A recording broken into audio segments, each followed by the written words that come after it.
आज ओडियार मौड़मणि स्वर्गत विजु पट्टनायक प्रबाद पुरुष विजु पट्टनायक जन्म जयंती आज एक महान दिन। ए दिन रे प्रत्येक ओडिया 4.5 कोटी ओडिया आज गर्वित जे तार जड़े दायद तार जड़े पुरुष जे कि केवल भारत वर्ष नुहे भारत बाहर ना करिथिला ओडिया पुओ हिसाब रे साहसी पुओ हिसाब रे संग्रामी पुओ हिसाब रे एवं जो बिजू बाबू गरीब खटिखिया मूलियार आपणकर मजूरी को 10 टंकारु सीधा सड़क 2.5 गुण 25 टंका करथिले।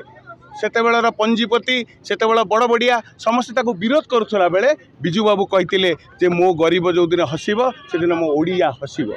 तेणुकर तांकर जो चिंताधारा तांकर जो महनीयता एवं तांकर महनीयता को आज कलुषित करने ये जो सरकार टी वर्तमान अच्छी से रंग बोला सरकार सी तांको कलुषित करने आज दिनटा को अपप्रचार करने जो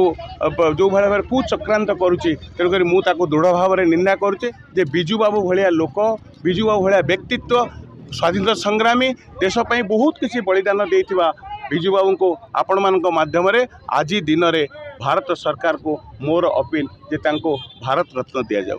निश्चित भाव में बिजू बाबू होचंती ओडिशार बरपुत्र तेणु तार सम्मान आज ओडिशा जो भी जगार पहुँची निश्चित भाव में मानवर बिजू बाबूंकर अनेक अवदान रही आमे सी हूँ चिरस्मरणीय तेणु तांको अनुकरण करिकी वर्तमान बिजु जनता दल से भाव में कार्यक्रम कर पंचायत राज दिवस भाव में आम पालन कर आसुचु विगत बहुत वर्ष हम। तेणु ताकू जो चेंज कर सरकार पाखे आम अनुरोध रखिबू बिजू बाबू समस्त रक्त भितर पशिकी अच्छा ये अनुप्राणित होइकी आमे समस्ते बिजु जनता दल सहित जड़ित अच्छु। बिजू बाबूंकर गोटे बाणी आप शुणी थे जे व्यक्तिर मानसिकता जिते तल स्तर को जाए गोटे जाति भी तल स्तर को जाए निश्चित भाव में सी जो कथा कही आम जो लक्ष्य करवा मानसिक स्थिति जिते आम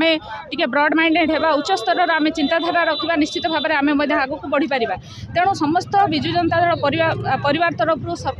सरकार को आम अनुरोध रखिबू ये जिनस को जिते यथाशीघ्र तार समाधान करागले भल हम कहीं समस्त भावावेग सहित बिजू बाबू जड़ित आम ओडिशार से होचंती बरपुत्र प्रभात पुरुष स्वर्गत बिजू बाबूर 109तम जयंती परिप्रेक्षी आज व्यासनगर बिजु जनता दल तरफ रॉयल कलिंग छक मूर्ति आज पुष्प माल्य दे आम जयंती के बड़ आडम्बर पालन करूँ। कोटि कोटि प्रणाम जनाऊँगी स्वर्गत बिजू बाबू को तांकर अवदान ओडिशा प्रति अतुलनीय अच्छी। निश्चित भाव लोक मैंने हृदय बसी एवं यही जो उत्सव आम पालन करूँ निश्चित भाव ये उत्सव आहरी बड़ आडम्बर पालन हम आगामी दिन में से एकजुट होती बिजु जनता दल ओडिशावासी निश्चित भाव में बिजू बाबू जो कोटि कोटि ओडिया से होते मौड़मणि तेणु तांकर जन्म जयंती अवसर में आज व्यासनगर सहर आम समस्ते आमर बिजु जनता दल समस्त कर्मकर्ता और समस्त काउंसिलर समस्ते ये पहुँची आम स्टाच्यू फूल अर्पण आम फूलमाला अर्पण करूँ। कि दुखर कथा या आज देखूँ राज्य सरकार आज जो डबल इंजन सरकार आसी ओडिशा को केपरी भाव में जहाँ तो रंग बदले सब माने जो विकासमूलक कार्यक्रम जो सब होती स्कूल कॉलेज मेडिकल सबुठी से रंग बदलवा सहित केमी से आज माने बिजु जयंती जो पंचायत राज दिवस को ताकू बदलवा पछई ना एत संकीर्ण मनोभाव ने जदि से सरकार कार्य करेंगे ताले ओडिशावासी तार जवाब निश्चित भाव में देवे कहीं ये हूँ स्वाभिमान कथा। ओडिशा कहले बिजू बाबूंकर स्वाभिमान को बुझाए जो स्वाभिमानी प्रभात पुरुष झड़र इगल जी आज ओडिशा गठन में विश्वकर्मा साजिले एवं जहाँपाई आज ओडिशा स्वतंत्र परिचय सृष्टि होती से दल को नहीं आम गर्व अनुभव करुँच ओडिशावासी। तेणु आज दुखर कथा।